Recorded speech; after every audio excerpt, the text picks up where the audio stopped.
Historia de la Iglesia Adventista, parte 11. Una advertencia solemne que tienen las Sagradas Escrituras constantemente es la de la aparición de falsos profetas, engañadores que vienen al pueblo, aparentando ser seguidores de la verdad. La mensajera del Señor escribió acerca de esto en relación con nuestra Iglesia.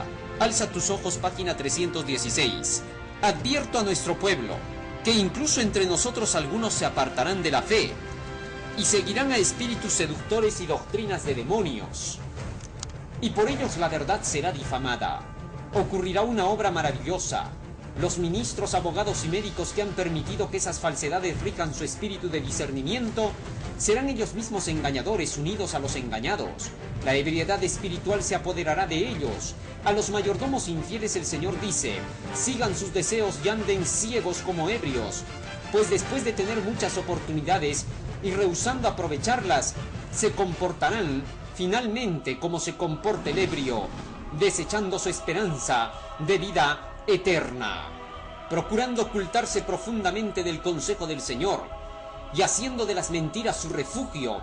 Interpretarán erróneamente las amonestaciones y los mensajes que Dios ha enviado, colocando en ellos sus aseveraciones falsas para anular la palabra de Dios. Por ese entonces estaban levantando algunas creencias falsas dentro de la iglesia. El apóstol Juan nos había advertido que en los últimos días habrían falsos profetas. El apóstol Pablo había declarado lo mismo. En el libro de Primera de Timoteo, en el capítulo 4, versículo 1, el apóstol dijo: empero el Espíritu dice manifiestamente que en los venideros tiempos algunos apostatarán de la fe, escuchando a espíritus de error y a doctrinas de demonios. Es claro el apóstol cuando dice que vendrán falsos espíritus, y por eso es que el apóstol Juan declaró en Primera de Juan capítulo 4 versículo 1 lo siguiente: amados, no creáis a todo espíritu, sino probad los espíritus si son de Dios, porque muchos falsos profetas son salidos en el mundo. De manera que entonces el apóstol Juan nos advirtió acerca de falsos espíritus que saldrían por el mundo entero trayendo falsos mensajes y que debíamos de probarlos. ¿Pero cómo lo haremos? La misma Biblia enseña cómo hacerlo. Isaías capítulo 8 versículo 20 dice: a la ley y al testimonio, si no dijeren conforme a esto, es porque no les ha amanecido. Estas mismas reglas fueron aplicadas entonces dentro de la Iglesia Adventista del Séptimo Día para determinar quiénes eran falsos mensajeros y quiénes no. Por ese tiempo se estaba introduciendo dentro de la Iglesia una falsa creencia llamada el panteísmo. Pronto hubieron algunos que ayudaron para que esta creencia cobrara fuerza dentro de nuestra Iglesia. Trajo una tremenda confusión. El pastor Ballinger iba predicando este mensaje del panteísmo, juntando a grandes cantidades de gente en estadios. Él era un poeta y por lo tanto andaba predicando en forma poética. No hablaba acerca de las profecías porque para él asustaban a la gente y eran fanatismo. Por ese tiempo también se levantó un hombre llamado John Harvey Kellogg. Este hombre, que se había criado en la casa de los White y que se había dedicado a buscar conocimiento sobre las plantas medicinales y que pronto hizo su doctorado y dirigía el sanatorio de Battle Creek, había ido a buscar hasta la India conocimiento sobre la curación naturista. Y en medio de todo esto se había mezclado con el panteísmo, una creencia hindú, donde se enseña que el hombre solamente es guiado por sus pensamientos y su filosofía, que lo bueno y lo malo ya está dentro de nosotros, y que todo lo que tenemos que hacer es desarrollar el bien que está en nosotros o el mal que está en nosotros. Si desarrollamos el bien y el mal juntos, nos convertiremos en dioses. Estas eran las creencias que entonces estaban introduciéndose dentro de la iglesia, haciendo pensar que la naturaleza era Dios. El panteísmo enseña precisamente eso, que toda la creación es Dios, que Dios está en las plantas, en los animales, en el sol, la luna, las estrellas, en el aire que respiramos, el Espíritu Santo, y que nosotros somos los templos o santuarios en los cuales se está llevando a cabo la obra de expiación. Se niega por completo la doctrina del santuario celestial, donde Cristo está intercediendo por el hombre. Todas estas creencias estaba enseñando John Harvey Kellogg. Todas se basaban en los sentimientos. Y por eso es que Elena G. de White escribió lo siguiente con respecto a esta doctrina: no debemos tener una religión basada en los sentimientos y que no esté arraigada en la verdad. Hay que instruir a la gente sólidamente en lo que concierne a las razones que respaldan nuestra fe. Hay que educarle en forma mucho más amplia de lo que ha sido con respecto de las doctrinas de la Biblia y especialmente en lo que atañe a las lecciones prácticas que Jesús dio a sus discípulos. Los creyentes deben ser impresionados con su gran necesidad de poseer un mayor conocimiento de la Biblia. Joyas de los Testimonios, tomo 3, página 270 a la 277. Las teorías panteístas no son confirmadas por la palabra de Dios. La luz de la verdad enseña que esas teorías son agentes destructores del alma. Las tinieblas son su elemento y la sensualidad su esfera. Agradan al corazón natural y dan rienda suelta a las inclinaciones. El resultado de aceptarlas es la separación de Dios. Esas teorías, desarrolladas hasta sus conclusiones lógicas, suprimen completamente el cristianismo. Eximen de la necesidad de la redención y hacen del hombre su propio salvador. Esas teorías referentes a Dios quitan toda eficacia a su palabra, y los que aceptan estas estarán expuestos al peligro de considerar finalmente toda la Biblia como una fábula. Lo experimentado en el pasado se repetirá. En lo porvenir las supersticiones satánicas cobrarán formas nuevas. El error será presentado de modo agradable y halagüeño. Falsas teorías revestidas de luz serán presentadas al pueblo de Dios. Andad con firmeza y decisión, calzado los pies con el apresto del Evangelio de la paz. Podéis estar seguros de que la religión pura y sin mácula no es una religión de sensaciones. El enemigo procura apartar la mente de nuestros hermanos y hermanas de la obra que consiste en preparar un pueblo capaz de subsistir en el día postrero. Sus sofismas están calculados para desviar la atención de los peligros y deberes de la hora presente. Inducen a despreciar la luz que Cristo vino a comunicar a Juan para su pueblo. Enseñan que los acontecimientos que están por sobrecogernos no son bastante importantes para prestarles atención especial. Anulan la verdad de origen celestial y despojan al pueblo de Dios de su experiencia pasada para sustituirla por una falsa ciencia. Elevo mi testimonio contra ese espíritu y también contra la religión sentimental, que es igualmente peligrosa. Escuchad, hermanos y hermanas, ¿quién es vuestro jefe? ¿Cristo o el ángel caído del cielo? Examinaos vosotros mismos para saber si estáis firmes en la fe. Todo un libro fue escrito por la mensajera del Señor, Mensajes Selectos, tomo 2. En este libro se declara todos los sofismas y las mentiras que estaban introduciéndose durante el periodo en que ella existió. La religión de los sentimientos basada en el fanatismo, donde las impresiones reinan y no la ley de Dios, no las enseñanzas de la palabra de Dios, era lo que se estaba introduciendo, con el nombre de doctrinas antinomianistas, porque atacaban a la santa ley de Dios. Esta religión y estas creencias tenían por propósito desacreditar la santa ley de los 10 mandamientos. Ella escribió con respecto al perfeccionismo. Sostenían que quienes están santificados no pueden pecar. Esto inducía naturalmente a creer que los afectos y deseos de los santificados eran siempre correctos y que nunca había riesgo de que los indujeran a pecar.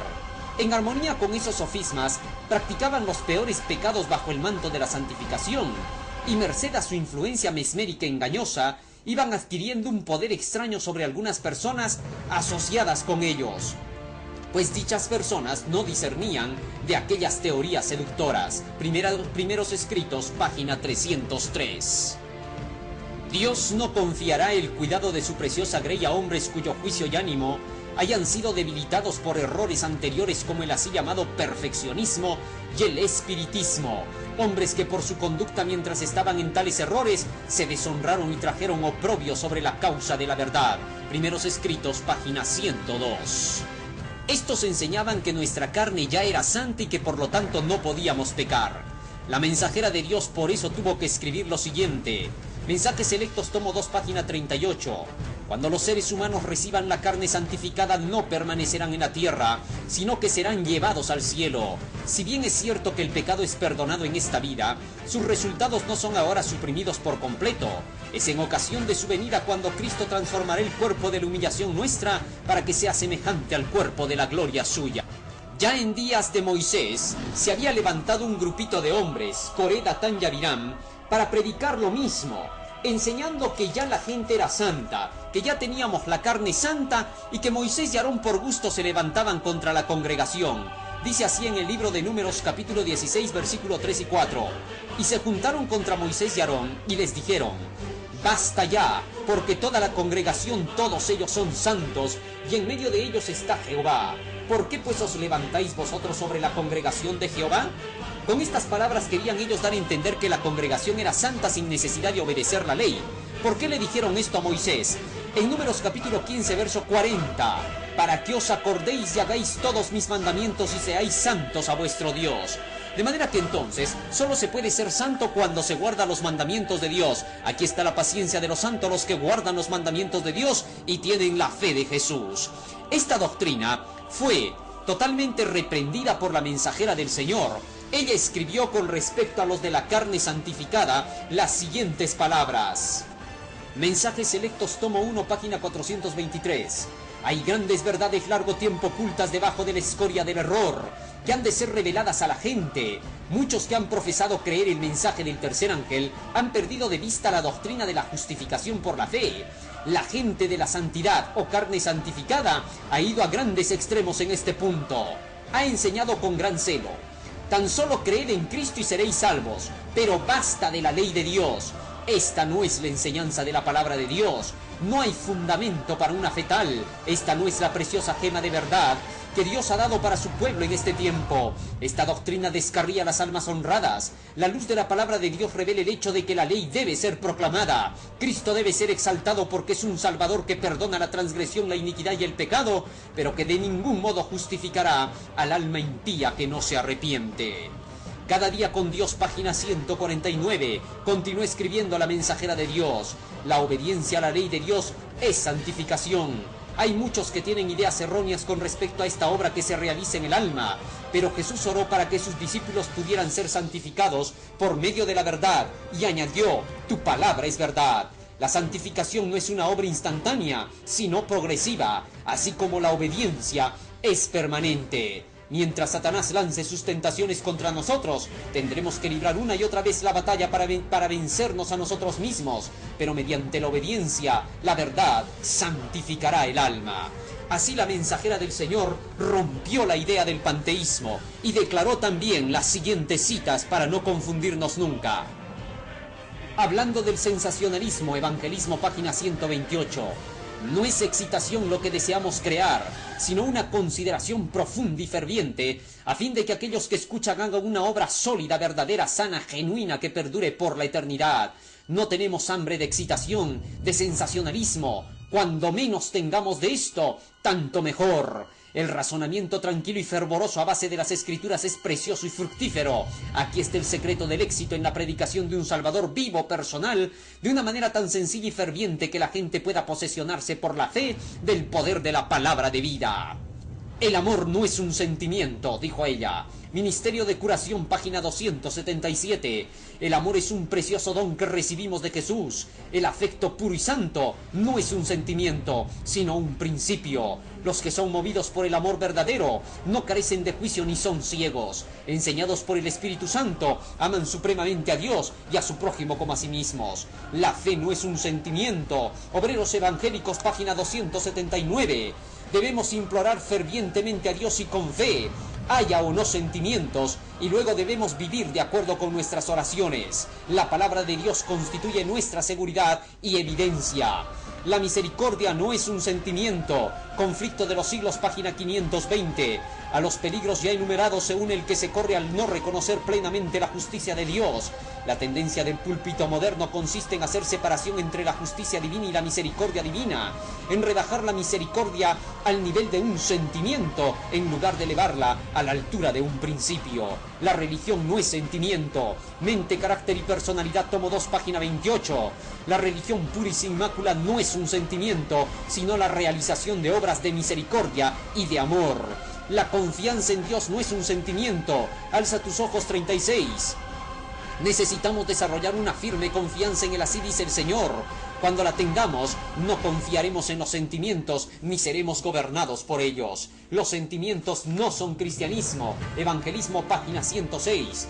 No debemos estimular a un espíritu de entusiasmo que produzca favor por un tiempo, pero que luego se enfríe dando lugar al desánimo y la depresión. Necesitamos el pan de vida que procede del cielo para vivificar el alma. Estudiad la palabra de Dios. No seáis controlados por los sentimientos. Las obras no son sentimientos. En lugares celestiales, página 132. Examinaos a vosotros mismos si estáis en la fe. Algunas almas concienzudas al leer esto inmediatamente empiezan a criticar cada uno de sus sentimientos y emociones, pero este no es el correcto autoexamen. No son los sentimientos y las emociones insignificantes lo que hay que examinar.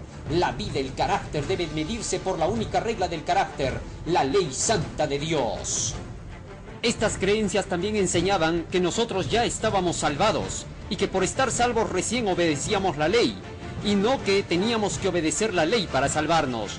Les escribió entonces la mensajera del Señor: nunca debemos descansar satisfechos de nuestra condición y cesar de progresar diciendo, estoy salvado.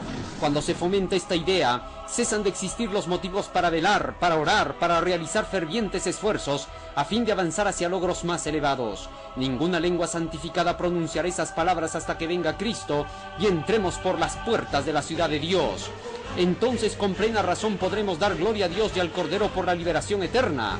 Mientras el hombre esté lleno de debilidades, pues por sí mismo no puede salvar su alma, nunca debería atreverse a decir, soy salvo. Si somos desobedientes, nuestros caracteres no están en armonía con la norma de gobierno moral de Dios. Y es una falsedad que digamos, estoy salvado. No está salvado ningún transgresor de la ley de Dios, la cual es el fundamento del gobierno divino en el cielo y en la tierra. Mensajes Selectos, tomo 1, página 369-370. Todas estas creencias panteístas estaban destruyendo prácticamente el fondo de nuestra creencia.